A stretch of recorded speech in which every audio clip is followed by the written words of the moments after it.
Hi, everyone. Welcome to the Make Space for More podcast, where we talk strategies for growing and scaling your business in a way that's authentic and aligned for you. I'm your host, Melissa Swink, and in today's episode, we're going to talk about the 80-20 rule. We're going to dive into exactly what it is, how did this even come about, and most importantly, how we can use it to work less and achieve more. So I have a question for you, just for a bit of reflection before we dive into the meat of today's episode. What if 80% of your results are coming from 20% of your effort? So think about that. So 80% of all the things that you've achieved, or maybe phrase it as 80% of the revenue that's coming in, or maybe 80% of the clients that you're attracting are coming from 20% of your effort. So only 20% of what you're actually spending your time on is creating the most results that you're seeing. So if you understood this, and we're going to dive into how you can kind of audit your business and figure out what that 80% result is and the 20% of effort is. If you were confident that this were true, how would you shift your day-to-day priorities? What would you be spending your time on if you knew exactly what that one thing is that's driving so many of the results that you're bringing in? So before we dive into doing all of that, let's talk about the 80-20 rule for a moment, because I feel like this is something that is talked about a lot, but not everybody quite understands it. And so basically, this is based on the Pareto Principle, which is named after an Italian economist who observed that 80% of the land in Italy was owned by 20% of the population. So he made this observation, and then over time, we started to see this become true to a lot of things. So this also applies to your business. It also applies to your time management. So think about it this way. 20% of your clients. So let's say you have 10 clients. Two of them are your two largest clients are likely bringing in 80% of your revenue. Or if you're a product-based business, approximately 20% of your products, let's say you have a retail store and you have 100 products, and your top 20 products are generating 80% of the revenue. And so we've seen this apply over and over again to a variety of situations. So if you truly understood what that 20% is in your business, like what is your top 20%, that is generating the vast majority of your results, how would you do things differently? What would you do differently? So what we want to do is we want to audit your business kind of through the lens of the 80-20 principle. So what we want to do is take a look, and you might want to pull some reports, whatever that looks like for you, and determine who are your most profitable clients. If you made a list of all your clients and you figured out, about how much they are spending with you throughout the course of a given month or a given year, and you kind of line them all up from largest client to smallest client, who are your top clients? Similarly, you could do this with your service offerings. So if you have, 3 different types of services, I'm just making this up off the cuff, obviously, like your lower package, your mid-size package, and your large package. If you added up how much revenue is being generated in each of these categories, what does that result in for you? Same thing with products.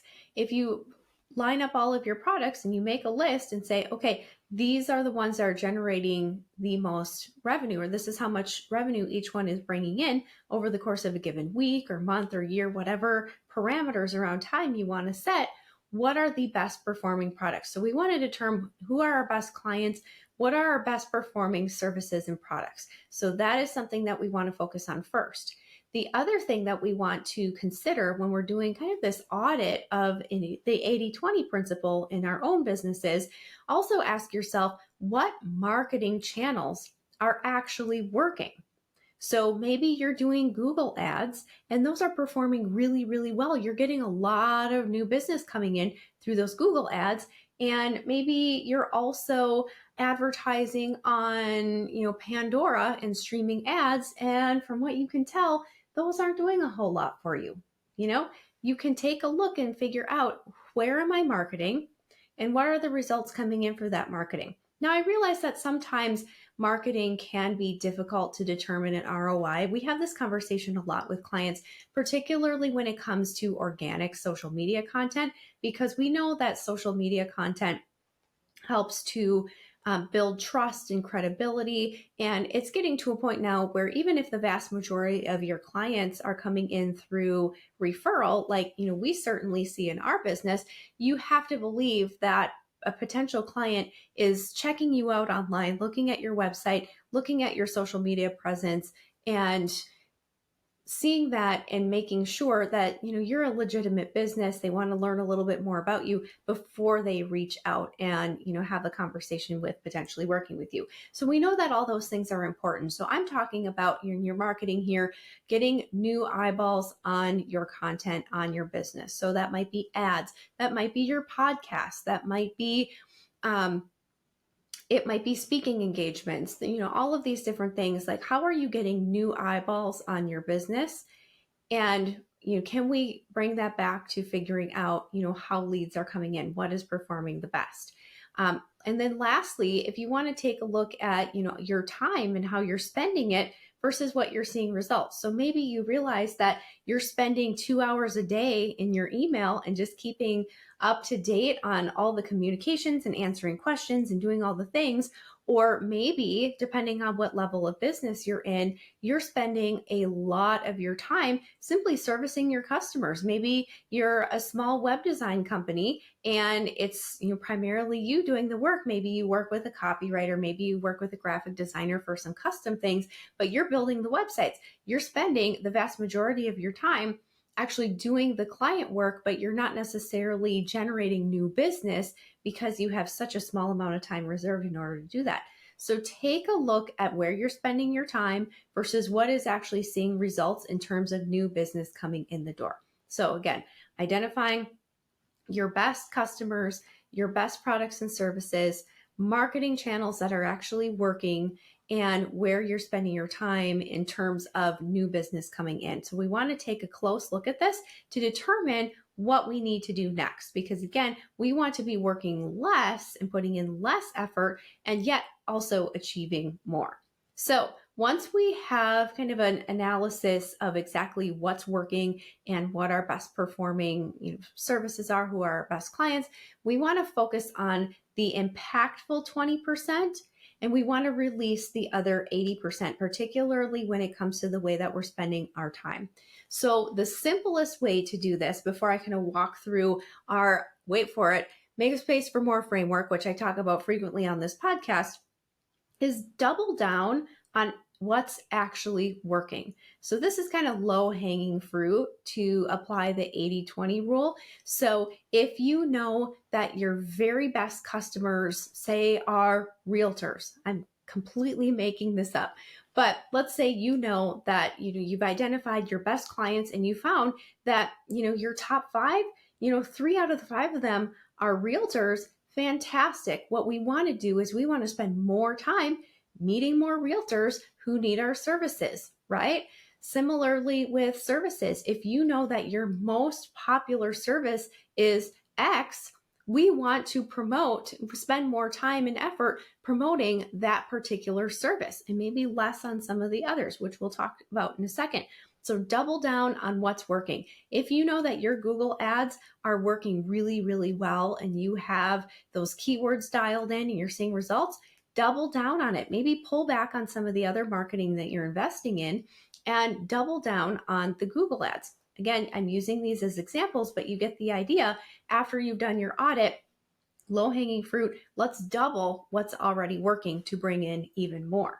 So that also leaves us with, really how we're spending our time, right? Because that's the overall goal here, is we want to be working less, but achieving more. So first things first, maybe there are some things that your audit revealed that need to be eliminated completely. And I talk about this a lot. So this could be certain revenue streams that maybe just aren't profitable, or even more importantly, you don't enjoy offering anymore. And that's hard because we also need to tune into what's aligned with us, what are our goals, what brings us joy, because that's also how we're able to maximize what we're doing in our business. And that gives us the freedom, right? We can figure out, what are the things that we enjoy most? What do we want to create? What do we want to offer? That's the awesome thing about being entrepreneurs. So really tuning in, are there revenue streams that just need to be released? Or maybe there are some products that we need to discontinue making, or maybe we need to discontinue carrying in our retail store because we've done this audit and we're realizing, some of these things, it just doesn't make sense to continue doing anymore. Similarly, service offerings, maybe you're realizing that very few of your customers, I can give you a personal example. We used to do websites. We used to design websites. And at the end of 2024, we realized that we were only building a handful of websites a year. And so we've decided, because we didn't do it so often, it almost felt like an exception to our day-to-day whenever a project would come up. And so we decided, we're just going to be done doing websites effective 2025. And so it was as simple as removing that offering from our website, no longer promoting these services. It was, relatively simple to do. We also made sure that we did some networking with other website designers that we could refer our clients to and collaborate with when these projects came up. So there are definitely ways to discontinue something without leaving your customers hanging and leaving them with a bad experience. There's always solutions to these situations that don't necessarily mean you having to go through the effort and just continuing to do it anyway, because that expectation has been put upon you and your customers are relying on you, if that makes sense. Other things to consider when we look at elimination, it could even be some groups that you're a part of, or maybe some collaborations that just are not fulfilling in some way, shape, or form. So maybe the working relationship is feeling a little bit stale. Maybe you sense that you and your former collaborator are going in different directions and there's not as much opportunity for the two of you to work together anymore. All these things are natural. Businesses evolve over time. Relationships evolve over time. We evolve over time. So maybe it's time to reevaluate some of the things that we are involved in. So looking at elimination. Automation is another part of this. Are there repeatable processes that are happening in your business that could be automated with a system? Now, I have plenty of podcasts on systems and automation, so check those out because that is an episode in and of itself. But what we want to be looking at is, are there some things, is there some software, are there some tools, are there some automations, maybe even some AI that can be brought in and therefore saving you and other team members who work with you manual work. So think about different things that we can do to eliminate some of that manual work. And then we want to delegate all the rest of the busy work that is necessary, but doesn't necessarily have to be done by you. And I have my download 101 things to delegate to a VA. If you're interested in some of the high level ideas of, here are some things that you can delegate, because we want you, again, to be spending your time doing that 20% that actually determines 80% of your results. Okay, the last thing that I want to touch on here is, once we've done your audit and once we have determined what do you need to be focusing you want to be spending your time focusing on, that 20% that's really driving the business forward. And then we're talking about releasing the rest of maybe what's not working or what's not profitable or what you personally don't need to be spending your time on. We want to use time blocking to set yourself up for success. Once we know what your 20%, what your needle movers are, we want to reserve as much time in your calendar as possible in your day-to-day schedule to prioritize these things. And so I've talked a lot about on the podcast how I've structured my calendar, how other clients have structured their calendars, but you want to make sure that you are prioritizing this 20% of effort that yields 80% of your results. So once you know what those most important things are, we want to reserve time for them. And the reason we want to reserve time for these things is because it is so easy to fall into the trap of being in reactive mode or doing busy work. It's like one of those things, if we don't reserve time for it, everything else is just going to eat up our time. And then, the end of the day comes and you're like, oh, today I didn't get to record that podcast episode, or, oh, today I didn't get to come up with that ad for, that new thing we're going to be promoting. And these are the things that are most important. It's so easy for our day just to evaporate based on kind of what's coming at us. So we want to reserve that time first, because inevitably things are going to sneak in to those open areas that we leave on our calendar. So we want to prioritize this. The other thing that we want to think about here when we're prioritizing this 20% that yields 80% of our results is to learn to say no to distractions. So, and there's part 2 to this. We want to eliminate as many distractions as possible, but we also want to determine what are truly opportunities that are aligned for us and what is just noise and busy work. So we'll break this down a little bit.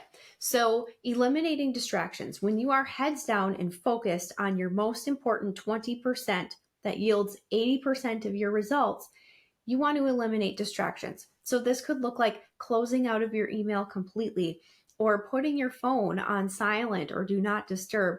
What we want to do is make sure that we are completely focused on doing those tasks because they are truly the most important. So we want to eliminate distractions. The other thing is we need to get better about saying no to things that maybe seem like an opportunity, but they aren't quite aligned with ultimately our goals and where we're headed in business. So one example of this could be someone inviting you to speak at their networking group or their event. And as you do a little bit more digging into the opportunity, you realize that the audience is just typically not who you tend to work with. Or maybe you've worked with this type of clientele in the past and it's not maybe something that you prefer, or maybe it was just a little bit clunky because of industry reasons. One example I can give you personally in the VA world, sometimes when we're working with clients who are in highly regulated industries like financial industries like finance managers, investment managers, what is the word I'm looking for? Financial planners. That's what I'm looking for. Couldn't think of my words today. Financial planners, people who are in the finance space or even in the healthcare space. Sometimes there are just so many regulations that can make it challenging, not impossible, but challenging for us to truly be able to collaborate and support them in their businesses. And so, if I'm brought forward, or if I'm invited to come forward and present to a group of people in the healthcare space, it's something that may cause me to pause a bit and see if this is something that's truly aligned for me, or if I want to pass on the so-called opportunity. The other thing that comes up sometimes is invitations for coffee meetings. And this is going to make me sound really harsh, but there are plenty of times where I have gone to virtual coffee chats even, or in-person coffee chats where, I wasn't exactly sure why the person was interested in meeting with me. Did we have anything in common in terms of our business goals, our audiences? And so it just kind of was, a nice time to meet another person in the community or in the business world, but it wasn't necessarily something that made sense for either of our businesses. And so learn to run things through the filter. Is this aligned? Is this going to contribute to my 20%, which is yielding 80% of the results? So be very, very protective of your time and put a high priority on those most important activities. So all of that being said, I would love to hear from you. What is the number one thing that you're going to focus your time on this month? Do your audit, take a look. Maybe it surprises you and you're like, oh, I've been spending a lot of time trying to make this work over here, but this over here is working fantastically and it requires very little effort on my part. Fantastic. How can we encourage more of that to come through? I would love to hear from you. Send me an email, hello@melissaswink.com. And I would love to just get a sense of, what everyone in our community is going to be focusing on in the upcoming month. So certainly if you have questions on this topic, feel free to email me those as well. Thank you so much for tuning in, and I'm looking forward to another episode next week of Make Space for More. Take care, everyone. Bye-bye. Thank you for tuning in to another episode of Make Space for More. We know these insights are valuable, and we hope you are inspired to keep growing your business beyond you. Remember, growth is a journey, and you don't have to go it alone. Until next time, keep automating, delegating, and elevating your business. This is Melissa Swink, and I'll see you on the next episode of Make Space for More.